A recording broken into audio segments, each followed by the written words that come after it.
Hello, church. What are you saying to these things? That God is for you. Nothing can be against you. I am basking in God's glory. You know why? Because I insist that my later days will be better than my former. What are you insisting on? Is the glory of God. So today we are about to expose you to another superior intelligence according to the will of God. And the theme of our ministration is not in the grave. God is not in the grave. We are looking at the book, a lot of verses in the book of Exodus. And then we'll look at the book of Luke too. In Exodus 7:16, look at what God said. Let my people go so that they may go worship me in the wilderness. God was speaking to Pharaoh. Exodus 8:1, let my people go so that they may go worship me. Exodus 5:1, let my people go so that they may go feast, they may hold a feast to me in the wilderness. Exodus 4:23, Israel is my firstborn son, and I told you to let my son go so that they may worship me. And then we look at the book of Luke 24:5, why do you seek the living among the dead? Come on, people. You cannot worship God in the grave. Put a full stop in it and stand on this truth for a moment. Because we have seen a lot of false ministrations that tell you that there is conversion without salvation.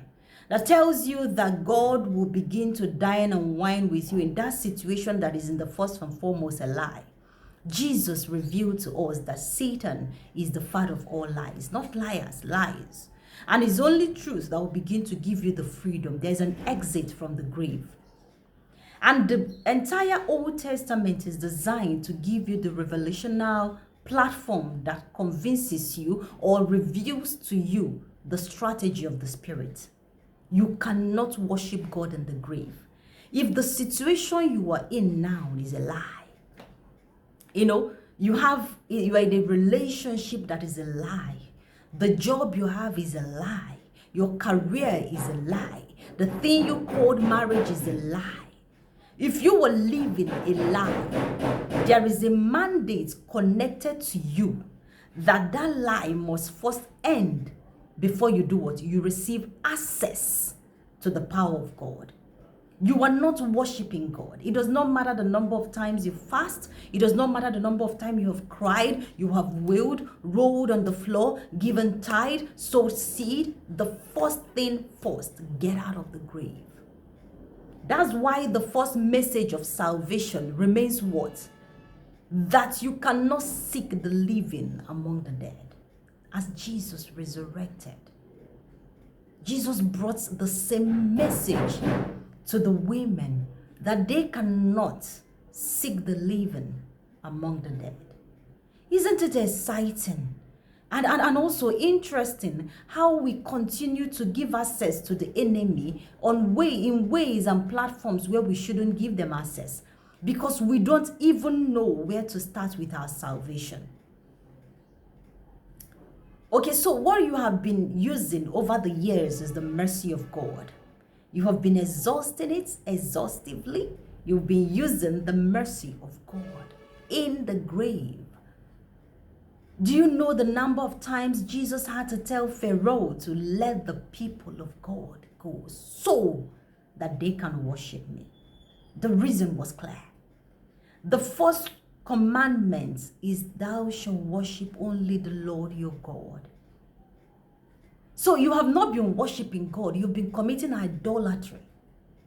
That thing you hold on to because of what people will say, because you don't want to start afresh, because of what this or that, because of this. That thing you will elevate above the will of God is your God. And you have to let go of that thing. It does not matter the rule of the earth. I'm telling you that the rule of the earth is anti-Christ and anti-God. Everything that is happening in this world is anti-God. That is why when Jesus came, Jesus superimposes the truth. And the rulers of this world, they did what? They killed him because they don't want their protocol of lies to be broken. You are not following God's standard. It does not matter what the pulpit manipulators have been preaching to you over the years. The law of God is different from the law of humans.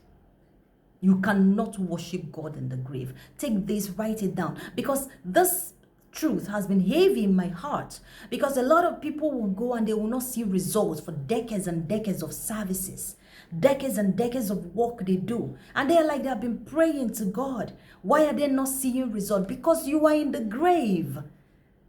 You are in the grave. What is the grave? The grave is a state of lie. Period. It does not matter how the world celebrates that state. They applaud you. They say, wonderful. You were doing well. But you know you were living a lie, because this thing does not align with what God showed you that you are. That your inmost desires are not met, because those desires and inmost content is the originality of God in you.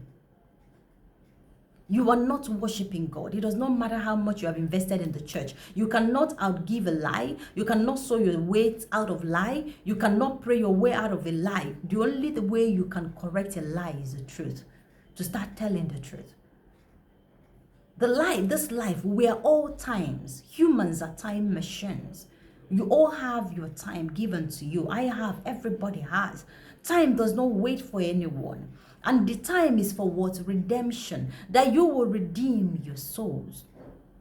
Key into the salvation of Jesus, who had given us all authorization. That is what the coming of Jesus is. That we have all received what? Equal amount of time. Time to everybody. That you no longer be chained to a state of inexistence. Time has been given to you. What you do with that time is not dependent on you. Get out of the grave. As a matter of fact, do it and do it right now. Okay? If it's against the will of God, if it's a lie, it's against the will of God. And if it's against the will of God, that thing will never favor you. So you are not laboring for God. You know, you will call it marriage. You will call it a job. You will call it a career. You will call it being a mother. You will call it parenting. But what you will call it running a ministry. But whatever that thing is, that is a lie, and you know it's a lie. You know why? Because in your inmost conscience, you know it's a lie. Your desires does not align with it. It does not bring you peace. It takes everything in you to sustain it. You were bleeding on his altar. That is not the promise of God. You are moving against the mandate of God. Get up and get out now.